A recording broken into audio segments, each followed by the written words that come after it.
So good morning everyone.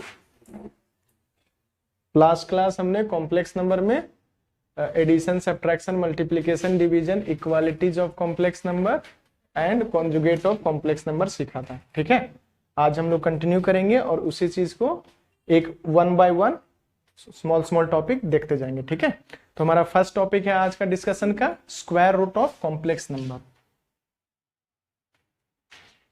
Square root of complex number, तो इसको कैसे फाइंड करेंगे? तो देखो हमारे पास कॉम्प्लेक्स नंबर है a प्लस आई बी है।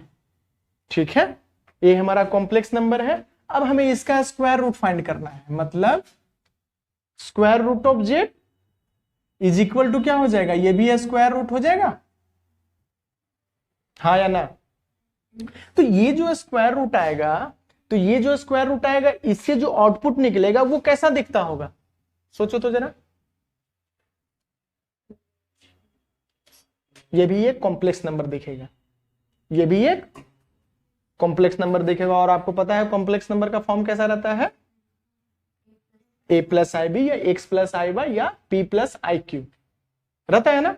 कुछ भी हम बोल सकते हैं, लेकिन ये चीज नहीं बोल सकते हैं कि सर सेम ही बाहर निकलेगा। जैसे स्क्वायर रूट ऑफ 4 बोलते हैं तो 4 निकलता है क्या बाहर? 2 निकलता है, तो नंबर चेंज हुआ ना अंदर वाले से। तो ये क्या बन जाएगा हमारा? ये हो जाएगा square root of a plus i b is equal to x plus i y. The result of the square root of complex number is another complex number which is in the form of x plus i y. Clear है? कोई confusion इसमें नहीं। अब हमें क्या करना है, यहां से x प्लस आई वाई, मतलब x और y का वैल्यू मुझे फाइंड करना है। x और y का वैल्यू फाइंड करना है। तो कैसे फाइंड करेंगे? आप एक साइड स्क्वायर रूट और एक साइड कुछ भी नहीं है, तो क्या करेंगे? दोनों साइड हम स्क्वायर रूट लगा देंगे। स्क्वायर रूट ऑलरेडी दिया हुआ है तो हम स्क्वायर करेंगे। Do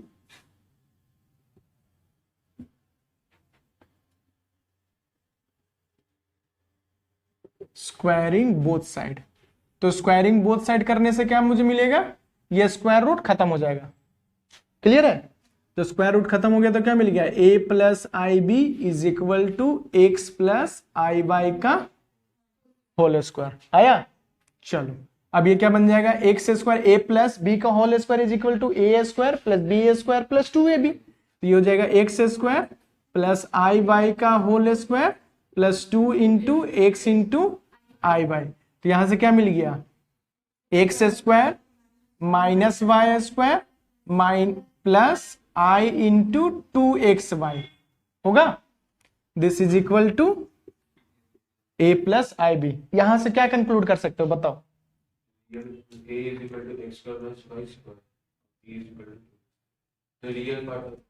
real part of x is same real part of left hand side is equal to real part of right hand side and imaginary part of left hand side is equal to imaginary part of. Clear है? कोई confusion इसमें नहीं। तो क्या हो जाएगा? Applying equalities of complex number. हम equalities of complex number apply कर रहे हैं ना, क्योंकि ये भी एक कॉम्प्लेक्स नंबर है, ये भी एक कॉम्प्लेक्स नंबर है। इक्वालिटी ऑफ कॉम्प्लेक्स नंबर, तो क्या होता है? Real part of z is equal to real part of z1 और दूसरा क्या हो जाएगा? Imaginary part of z, imaginary part of z is equal to imaginary part of z1। तो रियल पार्ट ऑफ जेड क्या हो जाएगा? a is equal to x square minus y square और यहां से क्या मिल जाएगा? b is equal to 2xy। मिल गया? कोई कंफ्यूजन यहां तक किसी को भी? हमें क्या चाहिए? a और b चाहिए या x और y चाहिए? x और y चाहिए। अभी x और y आपको दिख रहा है डायरेक्टली? नहीं दिख रहा है। नहीं दिख रहा है, बोलो सब लोग। नहीं दिख रहा है, तो यहां से क्या करेंगे? Either y is equal to b divided by 2x use करेंगे और ये y is equal to second equation में पुट करेंगे। तो ये क्या बन जाएगा? x is equal to x square minus b square divided by 4x²। अब हम इसको सॉल्व करेंगे, तो इसको सॉल्व हम कैसे करेंगे? देखो यहां पर अगर आप देखो तो ये हमारा क्या बन रहा है, पावर कितना फॉर्म करेगा, a is equal to x² minus b² divided by 4x²। तो पावर 4 बन रहा है x का, तो what I will do, let x² is equal to t consider कर लेते हैं। ठीक है, तो t कंसिडर कर लिया तो क्या मिल गया, a is equal to t minus b divided by 4t। कीजिए सिंप्लीफाई, 4t², तो ये कितना हो जाएगा, 4t² माइनस b², ये t हो जाएगा, यस a। क्लियर है यहां तक? फिर आगे बढ़िए, तो क्या बन जाएगा, 4t² minus 4at minus b² is equal to 0। हमने क्या किया, 4t को a से मल्टीप्लाई कर दिया और मल्टीप्लाई करके इसको राइट हैंड साइड शिफ्ट कर दिया, तो ये बन जाएगा हमारा, कोई दिक्कत? अब ये हमारा क्वाड्रेटिक एक्सप्रेशन दिख रहा है, क्वाड्रेटिक इक्वेशन दिख रहा है, हाँ या ना? तो क्वाड्रेटिक इक्वेशन दिख रहा है, तो t इज इक्वल टू क्या होता है, minus b plus minus root under b² minus 4ac divided by 2a। Apply कीजिए, तो माइनस बी, तो minus of minus 4a plus minus root under b² minus 4a का whole square b² minus 4 into a into c, तो minus minus plus हो जाएगा divided by 2 into 4। Clear है कि नहीं क्लियर है? यहां तक क्लियर है? चलो आगे बढ़ते हैं। तो यहां पर हमें दिख रहा है 4 इंटू 4 है, यहां पर भी 4 इंटू 4 है, 4 इंटू 4 स्क्वायर रूट में है, तो बाहर निकलेगा तो क्या बन जाएगा, हमें केवल 4।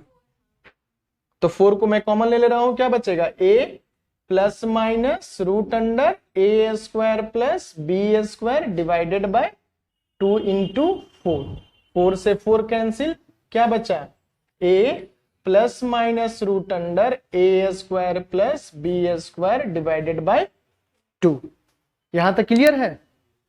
अब इसको थोड़ा सा आप चेक करो कि ये जो t था, ये t क्या था हमारा, x² था, राइट, वेरी गुड। तो ये x² is equal to a plus minus root under a² plus b² divided by 2a बनेगा। यहां तक कोई कंफ्यूजन? अब बताओ x² कैसा नंबर होना चाहिए, पॉजिटिव या negative? Positive. Left hand side positive है, तो राइट हैंड साइड भी क्या होना चाहिए, पॉजिटिव होना चाहिए। अब चेक करो, तो मैं x² is equal to a plus root under a² plus b² divided by 2a एक नंबर है, और x² is equal to a minus root under a² plus b² divided by 2 है। अब बताओ कौन सा पॉजिटिव है और कौन सा नेगेटिव है RHS में?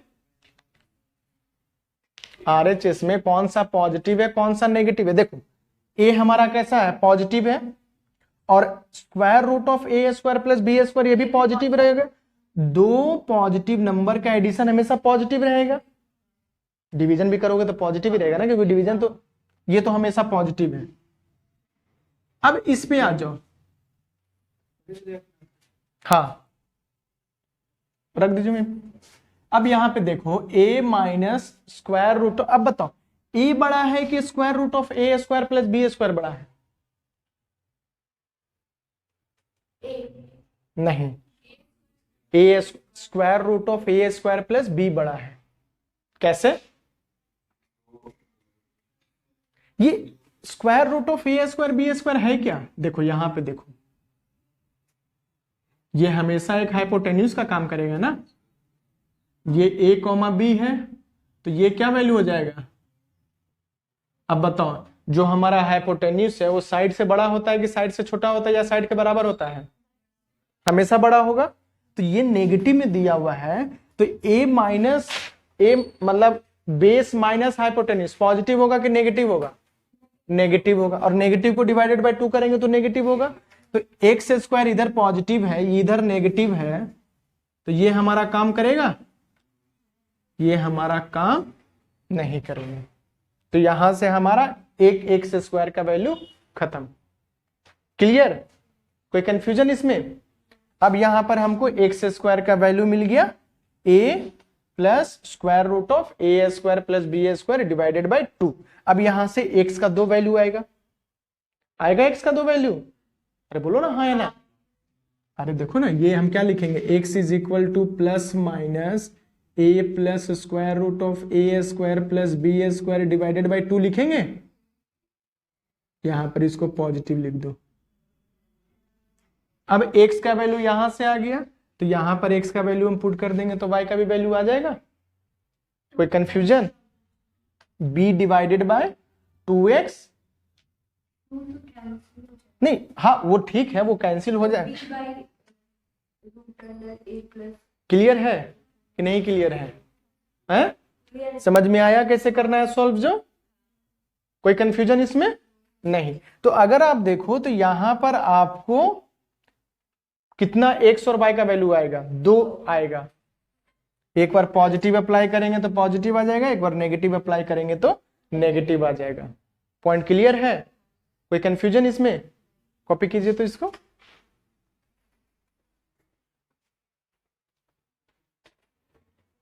चलो, तो यहां से मुझे एक्स स्क्वायर क्या मिल गया, एक्स स्क्वायर मिल गया मुझे a plus square root of A square plus B square divided by 2।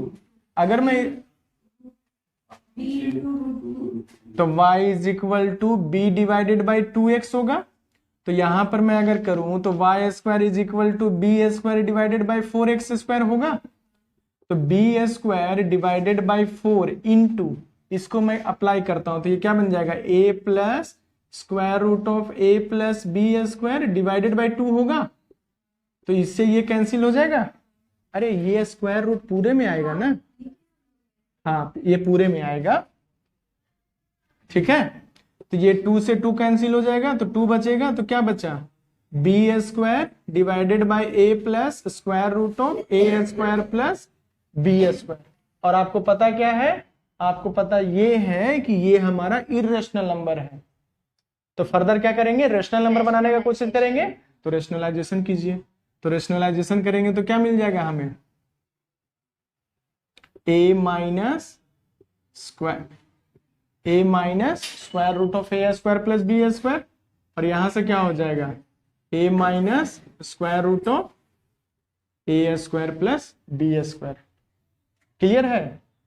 कोई दिक्कत यहां तक है? लेकिन ये चीज लिखना गलत है। क्यों गलत है? अरे अभी आपको हमने बताया था ना कि ये हमारा नेगेटिव नंबर है, ये हमारा नेगेटिव नंबर है, ये समझ में आ रहा है, हाँ या ना? तो उससे अच्छा है कि हम ये चीज लिखेंगे। अब ये हमारा पॉजिटिव नंबर हो जाएगा, ठीक है? क्लियर है? कोई कंफ्यूजन नहीं। तो ये क्या बन जाएगा, बी स्क्वायर ऊपर में हो जाएगा a square plus B square minus A divided by, नीचे वाले में देखो ये हमारा a प्लस बी है, a माइनस बी है, तो क्या होता है a square minus b square. Already पहले से 2 है यहां पे, तो ये हो जाएगा क्या, A square plus B square minus A square होगा ना। तो ए स्क्वायर कैंसिल और बी स्क्वायर से ऊपर बी स्क्वायर कैंसिल, तो क्या बचा हमारा, square root of A square plus B square minus A divided by 2।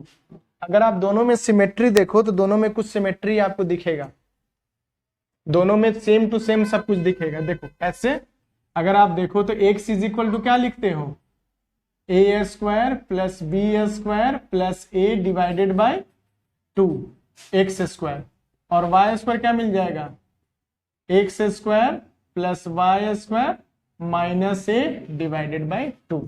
केवल कहां पे चेंज हो रहा है, साइन में केवल चेंज हो रहा है। हाँ बोलो। अच्छा यहां पर आप बोल रहे हो कि हाँ ए स्क्वायर बी स्क्वायर, ठीक है? क्लियर है कि नहीं? क्लियर है? चलो एक क्वेश्चन मैं सॉल्व कर देता हूं, उसके बाद 3-4 क्वेश्चन आप ट्राई करना, ठीक है? देखो एक क्वेश्चन क्या है, find the square root of given complex number. Z is equal to 3 minus 4i। ठीक है, z is equal to 3 minus 4i है। ओए देखो यहां पे तब समझ में आएगा। Z is equal to 3 minus 4i है तो a का वैल्यू क्या आएगा 3, b का वैल्यू क्या आएगा -4। ठीक है, हमको a और b मिल गया। एक्स स्क्वायर क्या लिखेंगे, एक्स स्क्वायर लिखेंगे a स्क्वायर b स्क्वायर का square root plus a divided by 2। तो 3 का स्क्वायर प्लस 4 का स्क्वायर 25, स्क्वायर रूट ऑफ 25 5, तो 5 plus 3 divided by 2 is equal to 4 y square. y square के लिए क्या हो जाएगा 5 minus 3 divided by 2, this is equal to 1। कोई दिक्कत, बोलो हाँ या ना। तो यहां पर x square is equal to 4 है तो एक्स इज इक्वल टू क्या हो जाएगा +-2। Similarly y square is equal to 1 है तो y इज इक्वल टू कितना हो जाएगा +-1 हो जाएगा। तो अगर हम कॉम्प्लेक्स मतलब square root of 3 minus 4i लिखें तो हम क्या लिखेंगे, पहला नंबर 2 प्लस i, दोनों का प्लस प्लस एक साथ यूज किया हमने, और दूसरा क्या लिखेंगे -2 प्लस i। अगर हम दोनों को कंबाइन करके +-2 प्लस i लिख दें तो कोई दिक्कत है, समझ में आया। आपका अनदर कॉम्प्लेक्स नंबर बना जो ओरिजिनल कॉम्प्लेक्स नंबर से अलग है, लेकिन है तो ये कॉम्प्लेक्स नंबर ही ना। क्लियर है, कोई कंफ्यूजन इसमें। तो आपको सॉल्व इसी तरह से करना है। ये हमने आपको डेरिवेशन इसलिए सिखा दिया कि बाई चांस आप भूल गए तो ऐसा थोड़ी नहीं कि क्वेश्चन छोड़ के हम आ जाएंगे। बाई चांस ये फॉर्मूला हम भूल गए कि सर क्या बताया था, हमको कुछ भी नहीं समझ में आ रहा है, तो हम उसको क्या करेंगे फिर डेरिवेशन कर लेंगे। लेकिन डेरिवेशन याद रखना, ठीक है। क्लियर है, कॉपी कीजिए सारा।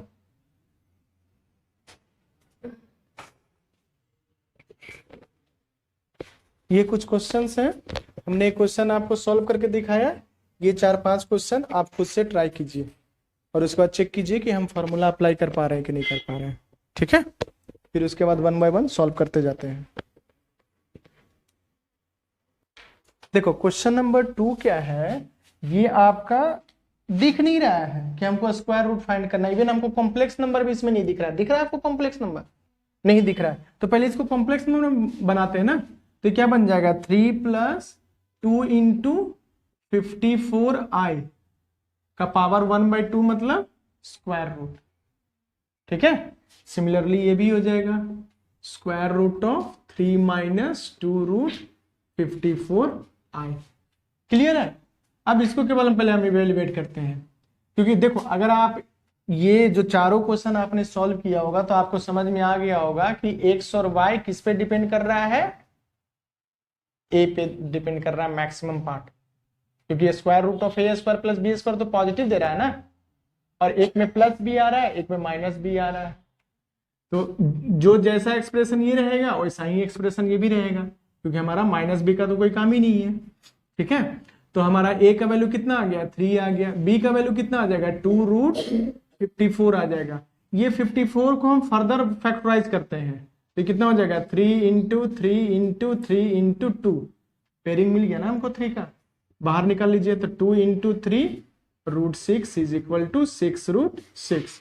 तो x² क्या हो जाएगा, x² हो जाएगा a² + b² + a divided by 2। a² कितना 9, b² कितना 216 का स्क्वायर रूट प्लस a का वैल्यू कितना 3 डिवाइडेड बाय 2, तो ये कितना हो जाएगा 225, और स्क्वायर रूट ऑफ 225 15, तो 15 + 3 divided by 2 is equal to 9। तो x² इज इक्वल टू 9, तो x इज इक्वल टू +-3। अब आ जाइए y², तो y² का क्या डायरेक्टली हम यूज कर लें 15 - 3 divided by 2 is equal to 6, तो y इज इक्वल टू ±√6 आ गया। अब यहां पर हम क्या लिखेंगे इसके बाद, इसके बाद लिखेंगे ±3 + √6i लिखेंगे इसके लिए, और इसके लिए क्या लिखेंगे, इसके लिए लिखेंगे प्लस माइनस 3 प्लस √6i। कोई दिक्कत? तो फिर से यहां पर प्लस माइनस कीजिए, 3 प्लस √6i। एक बार दोनों का प्लस यूज कीजिए, तो दोनों का प्लस यूज करेंगे तो क्या मिल जाएगा हमको, 3 प्लस √6, 3 प्लस √6 यानी कि 6 प्लस 2√6। यस। तो हमको इमेजिनरी पार्ट क्या मिल गया प्लस यूज करने से, यूजिंग प्लस, इमेजिनरी पार्ट क्या मिल जाएगा, 2√6i मिलेगा। और नेगेटिव वाला साइन अगर हम दोनों का नेगेटिव साइन एक साथ यूज करें तो हमारा इमेजिनरी पार्ट क्या मिलेगा, -√6i माइनस √6i, कितना, -2√6i। समझ में आया? आप सर बोलोगे कि सर आपने दोनों का प्लस लिया दोनों का माइनस लिया। सर हम एक का प्लस एक का माइनस लेंगे, ले लो भाई। चलो एक का प्लस लेते हैं, तो 3 प्लस √6i माइनस लीजिए, -3 माइनस √6i, दोनों को इवेलुएट करेंगे तो क्या मिलेगा, 0 मिलेगा। इमेजिनरी पार्ट कुछ मिला आपको, नहीं मिलेगा। नहीं सर हम पहले वाला का माइनस लेंगे दूसरे वाला का प्लस लेंगे, ले लो भाई, फिर से वही होगा। भाई इंटरप्रिटेशन करोगे ना खुद से, वो ज्यादा तुमको अच्छे से सिखाएगा क्वेश्चन कि कैसे अप्रोच करना चाहिए। समझ में आया कि नहीं आया? क्लियर है? कॉपी कीजिए इसको। तो देखो ज्योमेट्रिकल मीनिंग ऑफ, हमने कॉम्प्लेक्स नंबर का ज्योमेट्रिकल मीनिंग हमने सीखा था कि geometrical meaning of a complex number क्या है, एक पॉइंट है, पॉइंट को हम कॉम्प्लेक्स नंबर में रिप्रेजेंट कर सकते हैं। दूसरा आपका क्या है, conjugate of given complex number. ठीक है, तो complex conjugate of given complex number को हम कैसे आइडेंटिफाई करेंगे, ये हमारा कॉम्प्लेक्स नंबर था जिसका कोऑर्डिनेट क्या था, x, y था। अरे कॉम्प्लेक्स नंबर हम क्या लिखते हैं, x प्लस i लिखते हैं ना, लिखते हैं।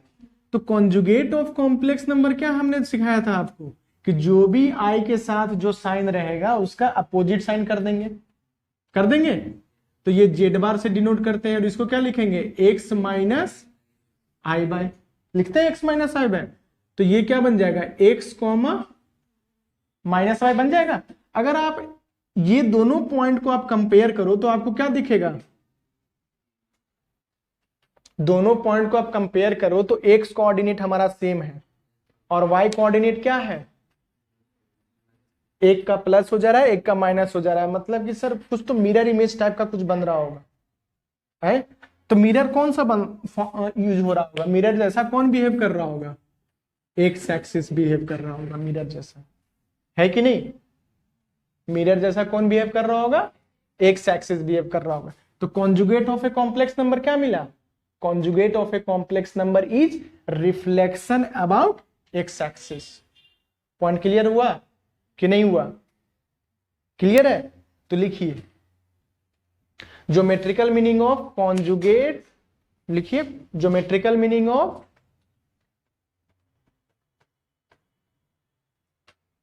Geometrical meaning of conjugate of a complex number is,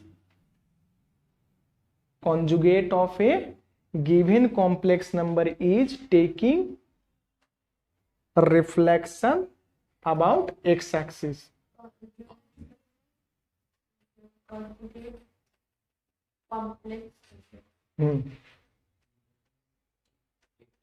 Is taking reflection about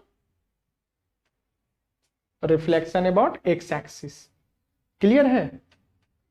यहां तो कोई कंफ्यूजन नहीं। सेकंड मीनिंग देखते हैं। ये तो हो गया हमारा कॉन्जुगेट। अब देखो ये जो हमारा लेंथ था, ये लेंथ कितना था और ये लेंथ कितना था, बोलो ना। ये हमारा y है, ये हमारा x है। Very good. ये हमारा ओरिजिन O है। तो बताइए कि OP का लेंथ कितना होगा, OP का length, yes, √x² √x² plus y²। तो ये √x² प्लस y² कैसे हुआ, क्योंकि हमने डिस्टेंस कैलकुलेट किया है। आइदर आप पाइथागोरस थ्योरम अप्लाई कीजिए या distance from origin two point P तक जाइए, दोनों का वैल्यू सेम आएगा। समझ में आया कि नहीं समझ में आया?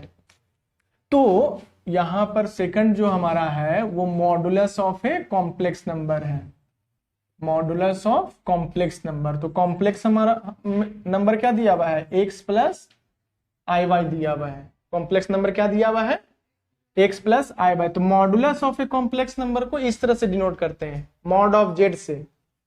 This is equal to mod of x plus i y. ठीक है, डिनोट किया। और फिर इसको हम फर्दर क्या लिख सकते हैं, x square plus Y square लिखेंगे। ये बात समझ में आया कि नहीं आया? समझ में क्लियर है? इसका ज्योमेट्रिकल मीनिंग क्या आप बोलोगे? Geometrical meaning of the modulus of a complex number is the distance of A point from the origin. Distance of A point from the origin will give modulus of a complex number. बात समझ में आया? सभी को clear है कि नहीं clear है? क्लियर है। चलो नेक्स्ट पॉइंट आते हैं। थोड़ा समझो ना, सारा हम लिखा देंगे आपको। देखो जो बोल रहे हैं वही चीज लिखाएंगे, ऐसा नहीं कि लिखाएंगे कुछ अलग और बोलेंगे कुछ अलग, ऐसा नहीं है। तीसरा पॉइंट पे आ जाओ। देखो ये हमारा y है, ये हमारा x है। तो एक ट्रायंगल में ये हमारा 90 डिग्री तो फिक्स रहता है कि नहीं रहता है? अगर आपको परपेंडिकुलर दिया हुआ रहे और बेस दिया हुआ रहे तो परपेंडिकुलर बेस से क्या रिलेशन आता है, tan थीटा आता है। तो ये जो थीटा है, ये थीटा ये रहेगा कि ये रहेगा? जो ऑरिजिन के साथ एसोसिएट रहता है, पॉजिटिव एक्स एक्सिस के साथ एसोसिएशन हमेशा रहना चाहिए। ठीक है, और वो भी एंटी क्लॉकवाइज डायरेक्शन। देखो हम एंटी क्लॉकवाइज डायरेक्शन इसको मूव करवा दिए हैं। ठीक है, तो जब भी हम थीटा का मेजरमेंट करेंगे, एंगल का मेजरमेंट करेंगे, तो हमेशा पॉजिटिव एक्स एक्सिस इन एंटी क्लॉकवाइज डायरेक्शन में मूव करेंगे। समझ में आया कि नहीं आया? तो यहां पर क्या मिल गया हमको, tan theta is equal to y divided by, कोई दिक्कत नहीं। तो थीटा इज इक्वल टू क्या लिखेंगे, थीटा इज इक्वल टू लिखेंगे tan inverse of y by x। और ये हम थीटा को एक नया नाम देते हैं। नया नाम क्या है, argument of a complex number. क्या देते हैं हम इसका नाम, argument of complex number z। तो जहां पर भी argument of complex number of z find करना रहे, मतलब हमको क्या फाइंड करना है, एंगल थीटा। हमको क्या फाइंड करना है? समझ में आया कि नहीं आया? क्लियर है? तो एक हमने सीखा मॉडुलस, दूसरा हमने सीखा आर्गुमेंट, तीसरा हमने सीखा conjugate of a complex number. ये तीनों टर्म में कोई कंफ्यूजन है किसी को? नहीं ना? कॉपी कीजिए तो इसको। ठीक है, तो इसका आपने डेफिनेशन, मतलब इसका आपने मीनिंग लिख लिया। Argument of a complex number is the angle formed by point P which is also a complex number with positive x axis in anti-clockwise direction। Clear है ये पॉइंट? इसमें कोई कंफ्यूजन नहीं है। चलो अब सर आपने यहां पर तो मॉड लगा दिया है, तो सर अगर एंगल सेकंड क्वाड्रेंट में भी होगा तो हम तो जानते हैं सर केवल 0 to 90 डिग्री तक जानते हैं। आपने तो मुझे यही चीज बताया ना कि अगर ये मॉड रहेगा तो जैसे tan इनवर्स 1 बोल रहे हैं तो थीटा का वैल्यू कितना हो गया, 45 डिग्री हो गया। tan इनवर्स √3 बोल रहे हैं तो थीटा का वैल्यू कितना हो गया, 60 डिग्री हो गया। tan इनवर्स 1/√3 बोल रहे हैं तो थीटा का वैल्यू कितना हो गया, 30 डिग्री हो गया। सर तो यहां पर तो हमेशा पॉजिटिव आ रहा है, तो ये तो 90 डिग्री से कभी बाहर जाएगा ही नहीं। 90 डिग्री से कभी बाहर जाएगा? अरे पागल, एक पॉइंट यहां पर कंसीडर करो, 1,-1,√3 ले लिया। -1,√3 पॉइंट होता है ना कि नहीं होता है? सर हम इसको अगर इसमें पॉइंट करेंगे तो ये theta is equal to tan inverse of √3 आ जाएगा, माइनस साइन आपने मॉड लगा दिया तो ये tan इनवर्स √3 आ गया। और tan इनवर्स √3 कितना हो जाएगा, π/3 हो जाएगा। सर आपने सेकंड क्वाड्रेंट में लिया हुआ है और सेकंड क्वाड्रेंट का एंगल कहां से कहां तक वेरी करता है, वो 90 to 180 में तो theta is equal to 60 degree तो होता ही नहीं है। तो इसको हम कैसे हैंडल करें सर? कोई तो तरीका होना चाहिए ना। तो क्या करेंगे, यहां पर ये चीज आप याद रखना, ठीक है, कि अगर हमारा एक्स कोऑर्डिनेट और वाई कोऑर्डिनेट दोनों क्या रहना चाहिए, पॉजिटिव रहना चाहिए। दोनों अगर पॉजिटिव रहेगा तो थीटा थीटा ही रहेगा। ये बात समझ में आया कि नहीं आया? क्लियर है? चलो, अगर सेकंड क्वाड्रेंट में हमारा जो थीटा मतलब जो पॉइंट है, पॉइंट तो आप देख के बता सकते हो ना, कॉम्प्लेक्स नंबर का कॉम्प्लेक्स नंबर आपको एक दिया हुआ है, उसका पॉइंट आप बता सकते हो ना कि क्या पॉइंट होता है, जो कि नहीं बता सकते हो? आप उस पॉइंट से इंटरप्रेट कर सकते हो कि वो पॉइंट फर्स्ट क्वाड्रेंट में है या सेकंड क्वाड्रेंट में या थर्ड क्वाड्रेंट में या फोर्थ क्वाड्रेंट में है कि नहीं? ये बात समझ में आ रहा है? तो यहां पर अगर हमारा सेकंड कोऑर्डिनेट में पॉइंट कैसा रहेगा, positive y negative x means minus comma plus होगा, माइनस कॉमा प्लस होगा ना। तो यहां पर थीटा थीटा नहीं रहेगा, यहां पर थीटा क्या हो जाएगा, पाई माइनस थीटा हो जाएगा। समझ में आया कि नहीं आया? क्लियर है? अब यहां पर जो थीटा आएगा, यहां पर फोर्थ क्वाड्रेंट में आ जाओ, तो फोर्थ क्वाड्रेंट में क्या रहता है, पॉइंट हमारा नेगेटिव कॉमा पॉजिटिव रहता है, ठीक है। तो नेगेटिव कॉमा पॉजिटिव रहेगा, तो ऊपर में थीटा तो नीचे में माइनस थीटा। यस, अरे तो क्लॉकवाइज, हम एंटी क्लॉकवाइज, अगर हम क्लॉकवाइज डायरेक्शन मूव कर रहे हैं तो हम थीटा थीटा थीटा नहीं रखे ना, हम नेगेटिव थीटा कर दिए ना। यहां पर समझने वाली बात ये है कि हम हमेशा पॉजिटिव एक्स एक्सिस से ही हम इवेल्युएट करते हैं एंगल को, ठीक है। और थर्ड क्वाड्रेंट में क्या करते हैं, थर्ड क्वाड्रेंट का पॉइंट कैसा दिखता है, माइनस, दोनों माइनस हो जाता है। तो ये क्या हो जाएगा, इसका मतलब इसका रिफ्लेक्शन यहां किया हमने, अरे यहां थीटा था तो माइनस थीटा किया ना, तो इसका पाई माइनस थीटा का अगर हम रिफ्लेक्शन करेंगे तो क्या बन जाएगा, ये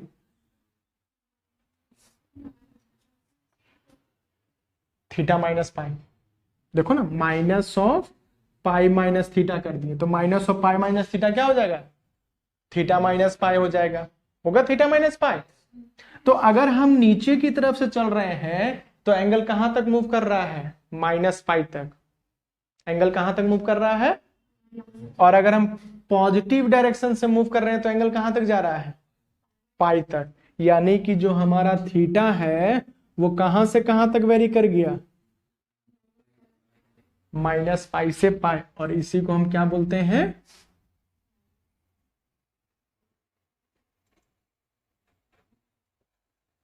प्रिंसिपल आर्गुमेंट बोलते हैं, ठीक है। इसको हम क्या बोलते हैं, प्रिंसिपल आर्गुमेंट। कहां से कहां तक वेरी करेगा, माइनस पाई से प्लस पाई, और प्लस पाई हमारा इंक्लूडिंग है, याद रखना, प्लस पाई इंक्लूडिंग है। क्लियर है ये पॉइंट कि नहीं क्लियर है? बस आप ये टेबल याद रखना, ये टेबल से आपका A to Z क्वेश्चन आपका सॉल्व हो जाएगा, ठीक है। कोई कंफ्यूजन इसमें नहीं। एक दो क्वेश्चन मैं ले लेता हूं ताकि आपको डिफरेंट डिफरेंट क्वाड्रेंट में फील आ जाए कि कैसे सॉल्व करना है, ठीक है।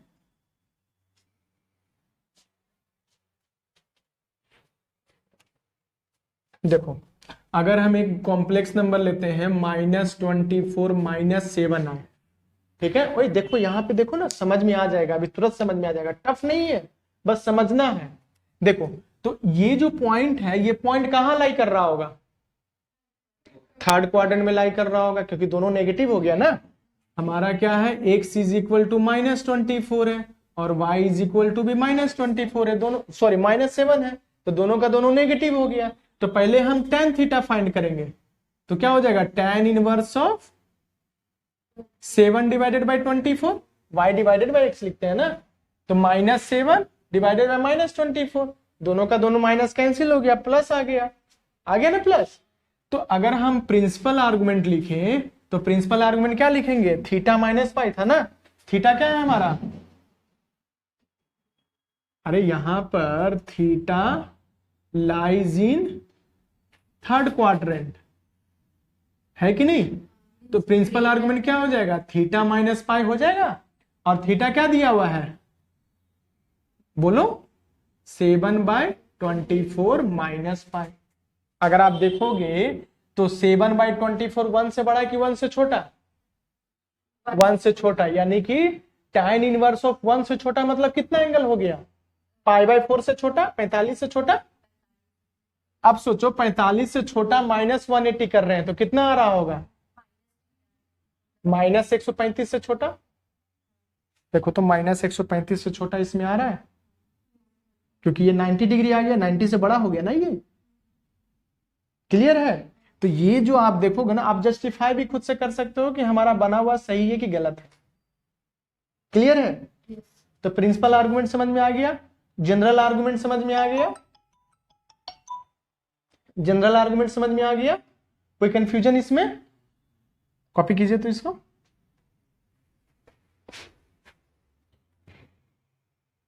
देखो अगर आप प्रिंसिपल आर्गुमेंट को थोड़ा सा ब्रॉड वे में देखो तो प्रिंसिपल आर्गुमेंट में देखो है क्या, प्रिंसिपल आर्गुमेंट कॉम्प्लेक्स नंबर माने एक पॉइंट का एंगल क्या फॉर्म कर रहा है ये हमको बताता है, राइट। तो z = a + ib है, ये हमारा कॉम्प्लेक्स नंबर है कि नहीं है, पहला पॉइंट।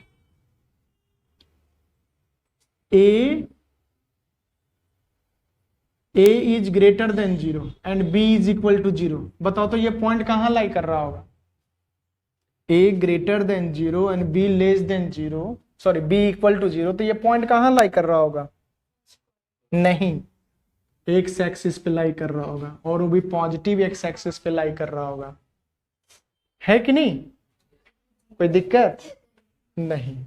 तो इसके लिए थीटा इज इक्वल टू क्या लिखेंगे, अरे देखो ना यहाँ पर मैं tan थीटा ही लिखता हूं, tan theta is equal to क्या है, y डिवाइडेड बाई एक्स है, y हमारा 0 हो गया ना, और x कुछ भी पॉजिटिव वैल्यू रहे वो तो 0 ही बना देगा, तो tan theta is equal to 0, तो थीटा इज इक्वल टू, ये बात समझ में आया कि नहीं आया, क्लियर है। चलो दूसरा पॉइंट आते हैं, a is equal to 0 and b is greater than 0। बताओ पॉइंट कहां लाई कर रहा होगा, पॉजिटिव y एक्सिस पे लाई कर रहा होगा, यहां पे लाई कर रहा होगा। तो बताओ डायरेक्टली बता सकते हो बिना using, without using tan theta, directly आप बता सकते हो कि क्या हो रहा होगा इसमें। अरे ये एंगल कितना फॉर्म कर रहा है, तो ये थीटा इज इक्वल टू कितना आ गया, 90 डिग्री। तो यहां पर कॉम्प्लेक्स नंबर कैसा दिखता होगा, यहां पर कॉम्प्लेक्स नंबर दिखता होगा 3i, है कि नहीं, क्योंकि a equal to 0 b greater than 0। देखो तो, अरे ये है क्या, ये पॉइंट में अगर लिखेंगे तो ये है क्या, पॉइंट में अगर पॉइंट में लिखेंगे तो क्या लिखेंगे 0,3। समझ में आया कि नहीं आया। चलो तीसरा आ जाओ, a less than 0 and b is equal to 0। कहां जा रहा होगा पॉइंट, यहां जा रहा होगा, तो नेगेटिव एक्सिस में जा रहा होगा, तो ये हमारा एंगल कितना, पाई, तो थीटा इज इक्वल टू पाई, क्योंकि आपने देखा होगा कि थीटा हमारा इंक्लूडिंग था, मतलब पाई हमारा इंक्लूडिंग था और -पाई एक्सक्लूडिंग था ना, हाँ, क्योंकि हम एक ही एंगल को कंसीडर करेंगे, ऐसा नहीं कि एट ए टाइम हम दो एंगल को कंसीडर, अगर हम इक्वल टू -पाई लिख देते तो पाई और -पाई दोनों कंसीडरेबल करना पड़ता ना हमको, ऐसा नहीं है। ठीक है, तीसरा पॉइंट समझ में आ गया। चौथा पॉइंट पे आ जाओ, a is equal to 0 and b less than 0। बताओ थीटा का वैल्यू कितना आना चाहिए, कितना आना चाहिए, ये पॉइंट लाई कहां कर रहा है, यहां पे लाई कर रहा है, तो ये कितना एंगल है, अरे हम -3 है इसमें 3, तो ये कितना हो जाएगा -π/2 हो जाएगा, क्योंकि हम ऊपर में +π/2 गए हैं तो नीचे में -π/2। ये आप चारों याद रखना, अगर याद रखना चाहते हो तो, और नहीं याद रखोगे तो फिर कैलकुलेशन करोगे, कैलकुलेशन में कहीं ना कहीं मिस्टेक करोगे, गड़बड़ हो ही जाएगा।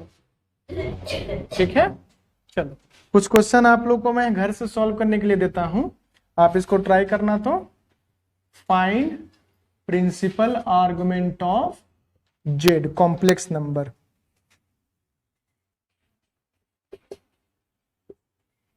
पहला है z is equal to -1 minus i, z is equal to -i minus √3i, z is equal to 2, z is equal to -i, z is equal to pi, z is equal to 2 plus i, z is equal to √3 minus i, z is equal to -√2 minus i, z is equal to -√2 plus i, z is equal to 1/√3।